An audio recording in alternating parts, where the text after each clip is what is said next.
Good afternoon. It's an honor and pleasure to be with you this afternoon, and thanks for taking time out of your busy schedule to be with me. As the pandemic has surged, we know that professional learning has taken a real back seat to survival and triage. So now more than ever, it's time to think about what really matters most for students, that we're really taking learning to a deeper level, not just more content, and truly making meaningful connections for students that they're actually going to remember, rather than trying to expose students to so much content that none of it's really going to stick for life, much less from this year to the next. So for this reason, I've created learning intentions for strategic applications of cognitive rigor, and we'll be presenting this 5-part series, mostly on Thursdays until the very last week that'll be on a Wednesday. Our learning intentions for today are to analyze and evaluate multiple purposes of rigor that impact curriculum, instruction, assessment, and collaborative teams. And you're going to notice when I show you the impact and the outcomes that we're looking at for cognitive rigor, I'm going to try to stay in these 4 big buckets, really curriculum or standards, instruction, assessment, and teams over and over again so that we solidify that for how we want our outcomes to be framed. Next, we're going to look at the evolution of cognitive rigor. For many years, from the 50s kind of to 2002, we looked at Bloom's cognitive rigor and Bloom's cognitive taxonomy, as well as the affective taxonomy, for how we looked at rigor and how we looked at standards and instruction. That then developed into Webb. And finally, we have the intersection of both with Hess's cognitive rigor matrices. So we're going to look at that evolution and some of the work that was done up until that point, and look at the intersection of DOK and Bloom to look at those cognitive rigor matrices.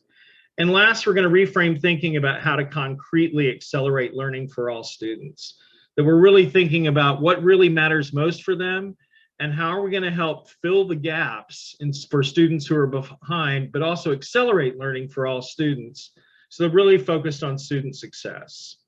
And just as a reminder, there's going to be a Q&A at the very end of the webinar as we go through.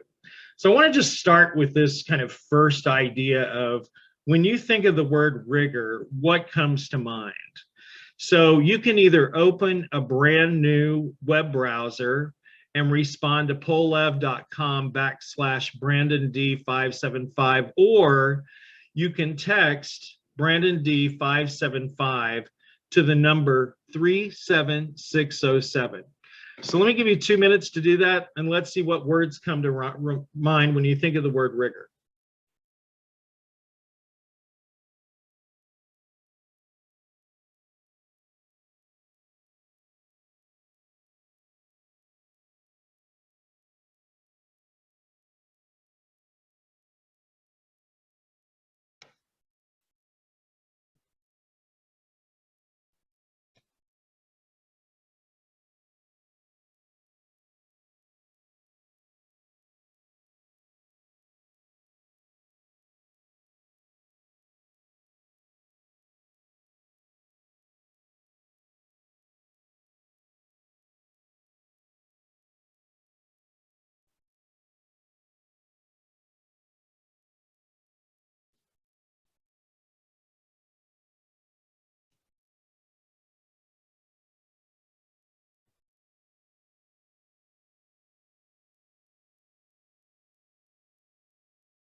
There we go.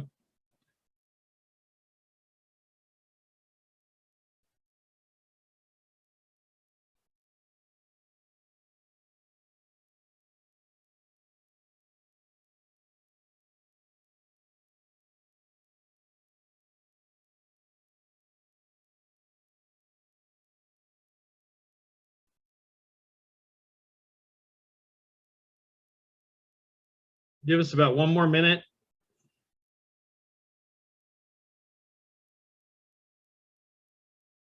Just any word that comes to mind when you think of the word rigor. Just what's the first thing that pops in your head? Don't worry about getting it right. Let's just try to get something in there that's just immediately gut reaction to when you think of that word rigor. So far we have depth and mastery.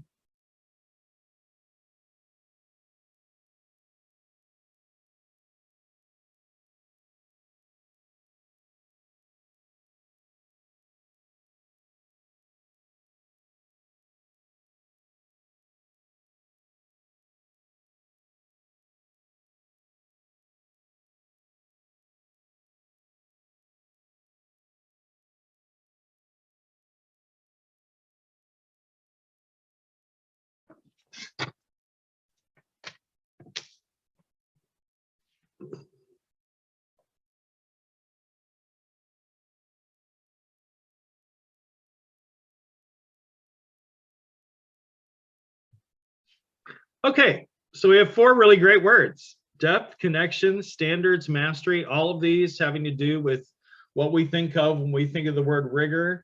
And so as we begin to define this, I really want to emphasize what it is and what it's not. It's not more work. So, back in the day, people would say, oh, just give them more books to read, give them more problems to solve. That's more rigorous. And when we're talking about rigor, we're talking about cognitive engagement, where students are connected based on local relevance to what it is that they're learning, and that they're going deeply so that they have enough time to process and digest the information so it's truly retained. This is where we get to those high levels of creativity and analysis. I don't know about you, but I often wondered, how do these professional athletes, great musicians, and great artists get to this super high level of performance? And it's really not just because they have tons of talent. It's because over a period of time, they have increased the level of rigor that takes them to creativity and synthesis. And this is truly that place where rigor becomes challenging and motivating, and really creating, as Vygotsky said, that zone of proximal development that takes learners to that place where they're in a comfort zone, but they continue to push it so they have a doable challenge that they're trying to get to. And that's what we're talking about when we're getting to cognitive rigor.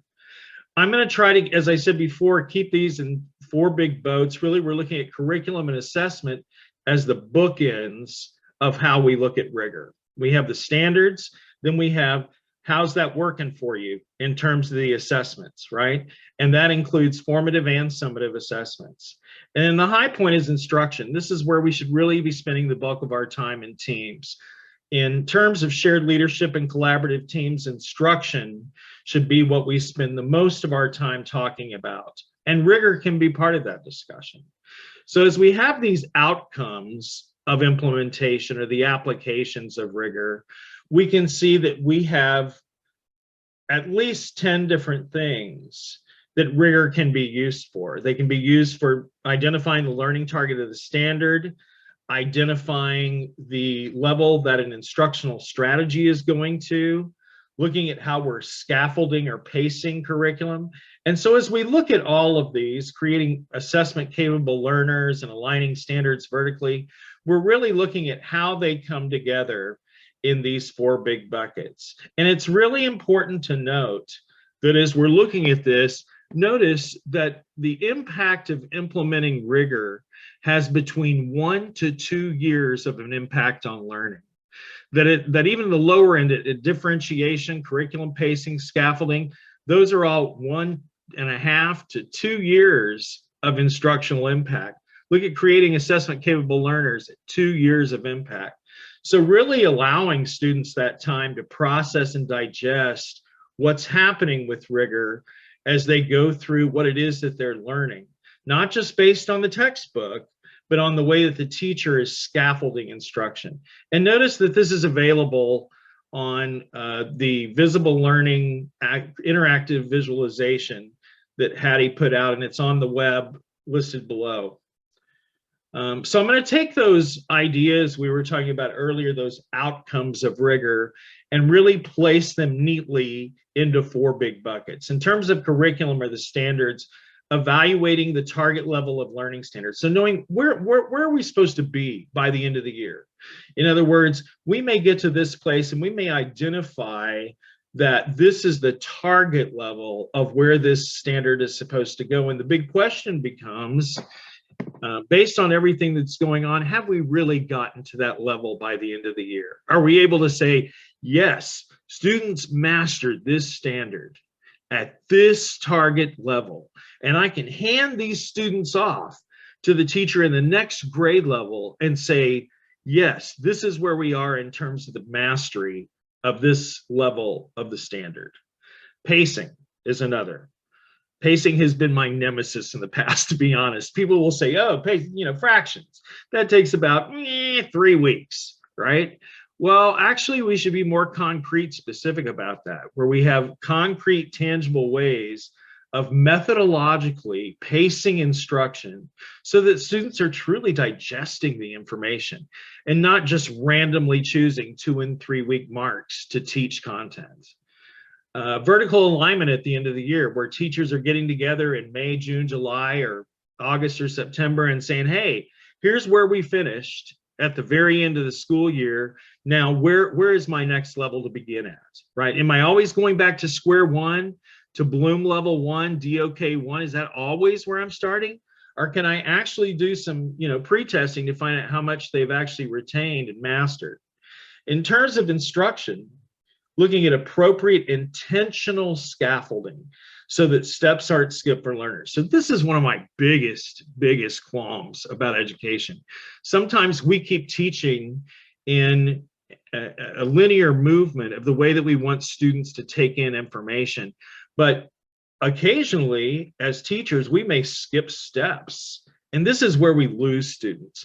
And sometimes when we lose students in math or ELA or science or social studies or any of these content areas, sometimes we lose them for the remainder of their duration in school for that content area because they're lost and they move into survival mode. So this is a really important reason for looking at rigor.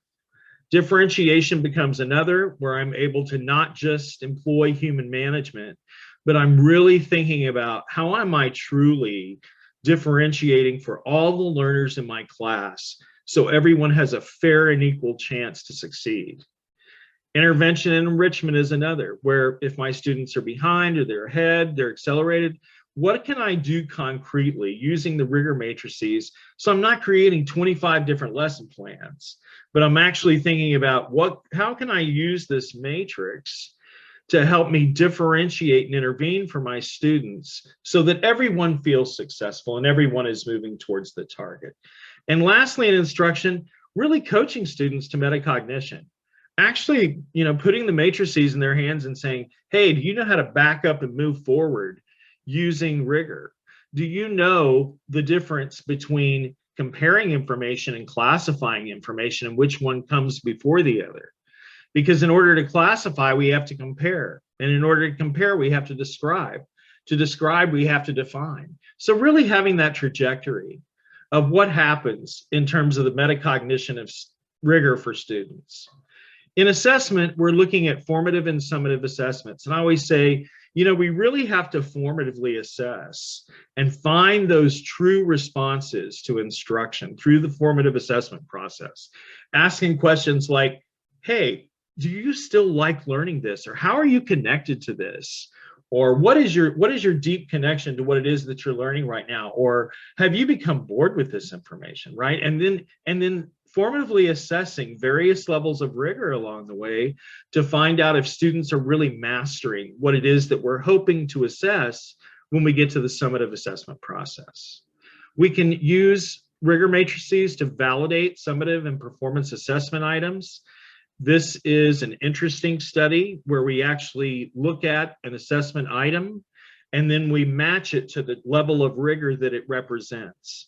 And we start to ask the question, is there a parallel between the target level of rigor of the standard and the way that it is being assessed, both formatively and summatively along the way, or through performance assessment items? Then creating assessment capable learners where we're really coaching students towards levels of metacognition. The last big bucket has to do with teacher building and district level teams. So what is it that we really hope for in terms of implementing rigor in these levels? And the first of all would be to look at the instructional dialogues that are taking place.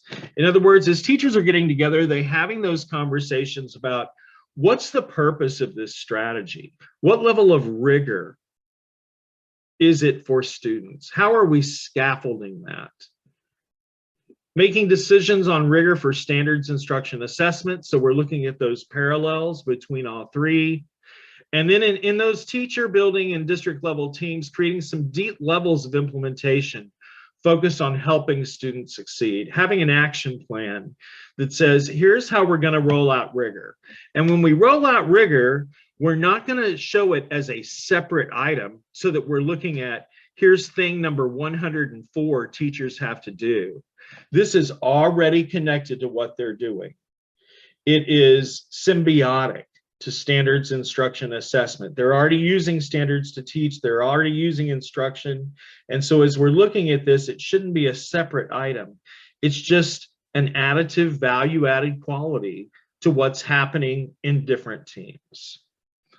So we know that we have 9 cognitive rigor matrices by Karen Hess, and these are downloadable. You can literally Google cognitive rigor matrix or cognitive rigor matrices, and it'll pop up for you. But I really want to show the similarities and differences between these 9.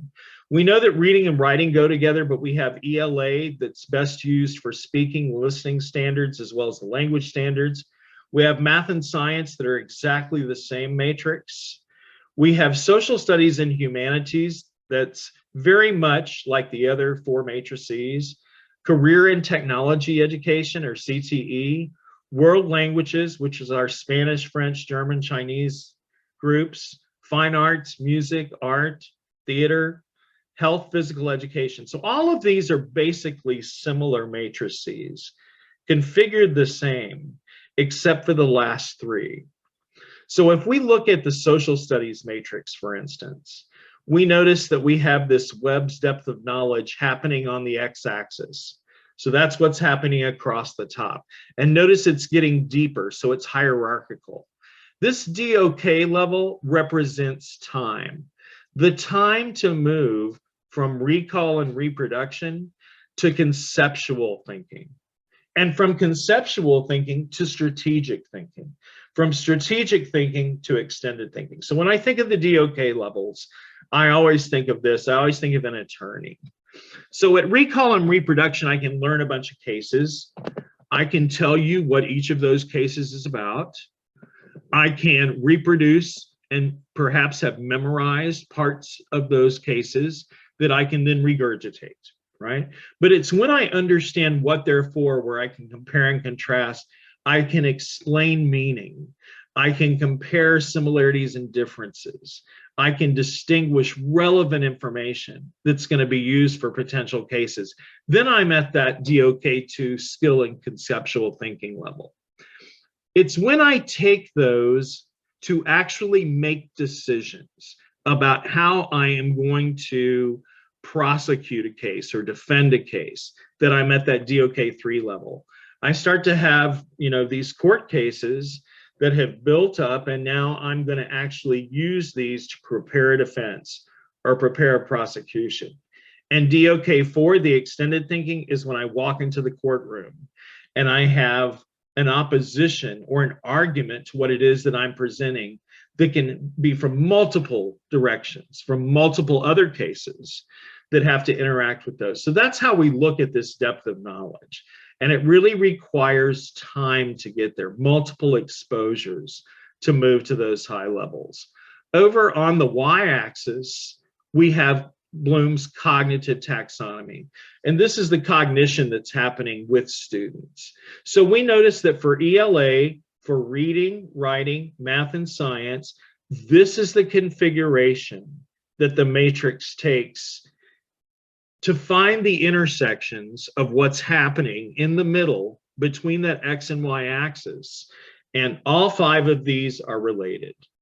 When we get to world language, notice that we have the DOK level still at the top, but over on the Y axis, we have another hierarchy that's not Bloom's cognitive taxonomy, but that moves from memorize and recall information down to presentational skills.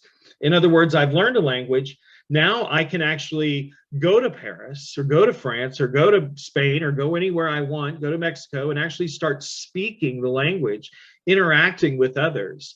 And that's that lowest realm of the X and Y axis, where we're looking at producing or creating information, not just recalling individual words and phrases, but actually participating in a conversation. With fine arts, we still have the DOK level up at the top level, but over on the left, on that Y axis, these are not hierarchical.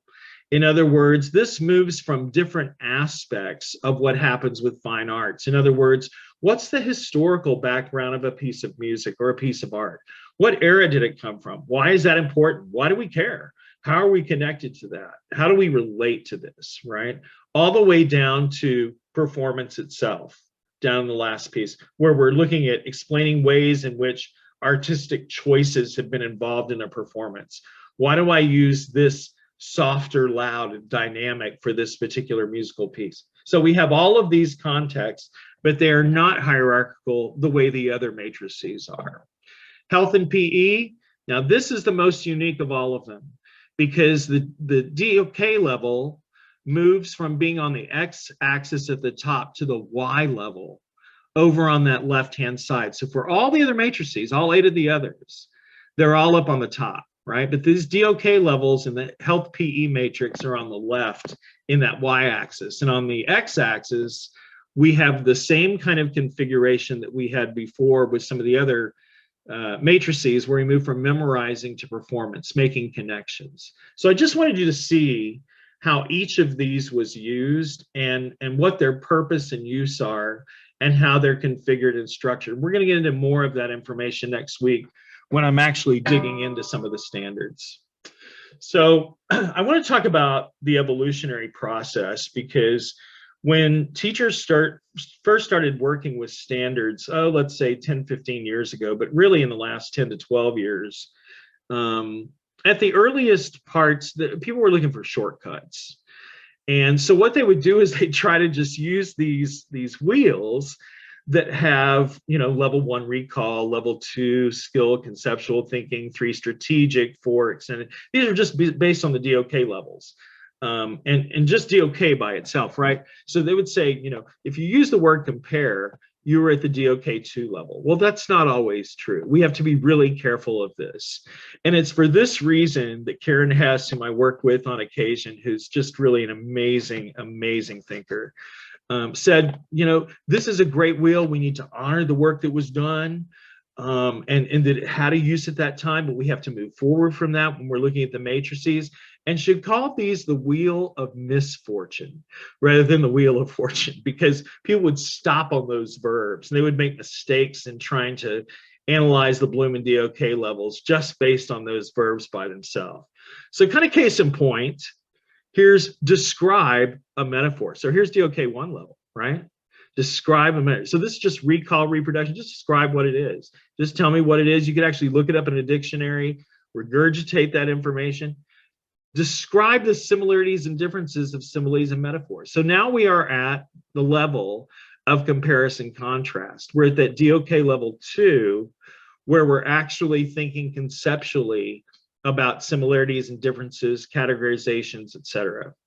At DOK3, we can describe reasons authors use for figurative language to create meaning.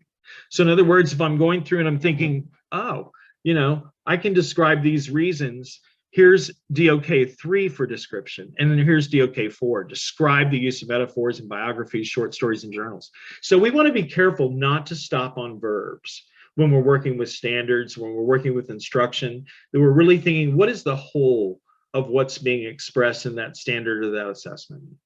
So I want to give you a case in point of how we move through the DOK levels and move through the Bloom levels and the intersection using cognitive rigor matrices. Here's a wonderful science experiment where we're going to name the end game. So here's the end. At the very end of this 4 or 5-step process of moving students from beginning to end in a series of performance assessments. The last thing that I'm going to ask students to do is to design a new experiment that informs and solves a practical or abstract problem. So where is that? So here's endgame, here's endgame, right? Where we're at that DOK4, Bloom level 6 create level, and that represents this design a new experiment that forms and solves a practical or abstract problem. Because down at the bottom, you'll notice it says design a mathematical model to inform and solve a practical or abstract situation. So sometimes we have to be careful about the language, that it's not match, that we're having to sometimes make some inferences or some switch out of words for it to become effective. So that's end game. That's where we're headed with this. That would be the culminative end game for what's going to happen with that standard, right? So here's the beginning. Follow simple procedures, like follow a recipe. And I'm going to have to do that before I ever get down into designing a new experiment. So where's that? Falls over here at DOK1, Bloom level 3, apply, following simple procedures. So this might be starting place. And I always ask, should we pre-test before this? Should we find out, is this really where students are ready to begin? Have they made affective and cognitive connections to begin here? But perhaps in a biology, physics, chemistry class, that might be where starting place is. And then if we were to look at this trajectory, interpret data from a simple graph, all right? So as you can see on here, I'm sort of moving in this diagonal. And what I have to say is this, that's a really great thing. It would be so wonderful if all students actually moved in this diagonal level that was so efficient, right? It's time saving, right? And sometimes they do move to this level of diagonal. But by and large, we have to find out what their responses to instruction are. So sometimes it may not be moving to that third level where it is. Now they may need to move up here, or they may need to move up here. It has to be based on what their response to instruction is in terms of formative assessment along the way. And this becomes one of the biggest game changers, because just think about it. If I was moving along this trajectory and I left this step out, I might lose students. And so when they got to that culminating experience at the very end, that DOK4, Bloom level 6 create, that very end, they might say, I don't know how to do this. Or it's not going to be as great as it could be if I hadn't skipped that step. So these become really important things to think about as we're scaffolding instruction along the way. So how can we fill learning gaps? So as we look at this, we need to make sure that textbooks are not the dictators of knowledge.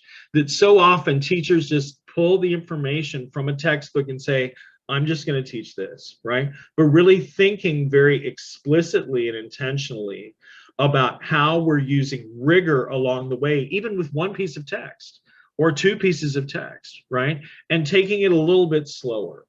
Because especially as this pandemic has surged, teachers have had to narrow down some of what they're teaching. And by going deeper and not just using the textbooks, but really thinking about the metacognition of students, are we getting to those connections? Standards should be prioritized. There's no way to teach everything. If we were to take all the standards at exactly the same way, we'd have K-22 education instead of K-12. So standards should be prioritized based on multiple factors, but rigor should be one of those. That's one of the factors that's a deciding factor in what gets prioritized. We need to explicitly scaffold instruction using the rigor matrices and assess learning formatively and summatively to make sure that students are getting enough practice so they have a safe place to fail, so they don't check out, and that they really are able to have that safety that's in place for them to have an experience that allows them the possibility of making a mistake. Otherwise, they may never learn from their mistakes. And that really should be part of what the assessment process is about. Then allow students the opportunity to become metacognitive about how to move forward and go backwards, just as I was showing you before. Moving from compare to classify. Or if I'm unable to compare, can I describe? And if I'm not able to describe, can I define? So the ability to go forward and move backwards. So I really want to ask you a question. In the past year, how many times have you taught or observed a class in which students were guided in their thinking on cognitive rigor? So let me give you about a minute to answer that one, and then we'll get to the question and answer.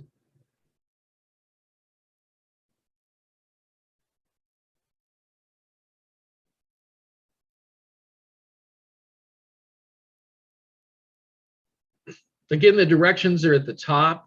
You can text Brandon 575 to 37607 and it's put in A, B, C, or D and hit text, and it'll send that so we can look at it.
Okay, so we have one person who's put in, they've seen it one time. Some of us may not want to respond to this, but by and large, it is a rarity to see students cognitively coached. Here we have 50-50, but kind of at that low end, it's not often that we see students guided to think about, do you know how to compare?